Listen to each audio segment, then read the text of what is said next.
Alors aujourd'hui, on va parler cuisine et non produits liés au logiciel.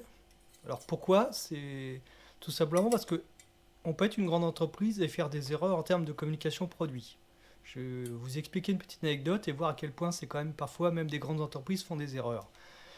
Samedi dernier, j'étais chez Guy Degraine à Rouen. Bon, voilà, parce que j'adore leurs ustensiles que j'ai achetés il y a assez longtemps. C'est de l'inox, ça marche bien, ça fait des années que j'ai ces trucs. Et je voulais d'autres accessoires. Et ça fait des années que j'ai pas été. Parce que bah, leurs accessoires marchent tellement bien, 10 ans après, 15 ans après, je sais plus combien de temps je les ai, ils sont comme neufs. J'étais dans la boutique et je fais le tour et je trouve aucun accessoire de cuisine. Je sais pas comment on appelle ces machins-là, c'est des grandes cuillères pour servir, les trucs pour les spaghettis. Je sais m'en servir, mais je connais pas les noms. Et je demande à la vendeuse où se trouvent ces aimants-là et elle me dit bah, on a abandonné toute la gamme, on ne le fait plus. Je dis bah, d'accord, mais ok, c'est bien dommage. Pourquoi? Elle ne savait pas. Aucune communication du groupe sur pourquoi cette gamme a été abandonnée. Après, je pose une deuxième question. Bah, je pense que c'est parce que ça se vendait mal, ce qui peut s'expliquer. Commercialement, si une gamme se vend mal, on va l'abandonner. Et là, il me répond non, ça se vendait au contraire très bien.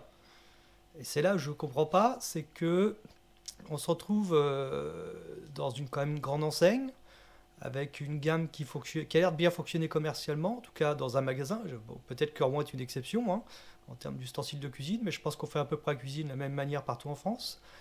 Et il n'y a aucune communication du groupe vis-à-vis des magasins pour expliquer pourquoi est-ce qu'on abandonne une gamme. Et donc, cette vendeuse n'a pas été capable de me l'expliquer. Donc, moi, en tant que client, bah, je suis un peu frustré. Je ne suis pas à payer pour des ustensiles, mais là, on ne m'explique pas pourquoi.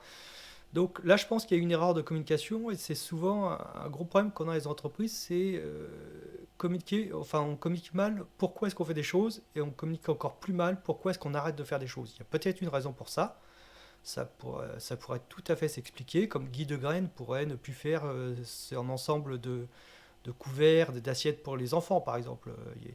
Ça existait à une époque, je ne sais pas si ça existe encore d'ailleurs, j'en ai pas offert depuis très longtemps. Bon voilà, ça peut s'expliquer, on peut vouloir se recentrer, mais là le problème c'est que vous vous retrouvez avec des personnes qui représentent la marque en boutique qui ne sont pas capables de vous expliquer parce que l'enseigne n'a pas fait l'effort de bien communiquer. Donc là je pense qu'il y a un travail à faire par rapport à ça. Et c'est quelque chose qu'on retrouve dans plein d'entreprises et pas seulement dans le monde du logiciel comme on peut le voir là.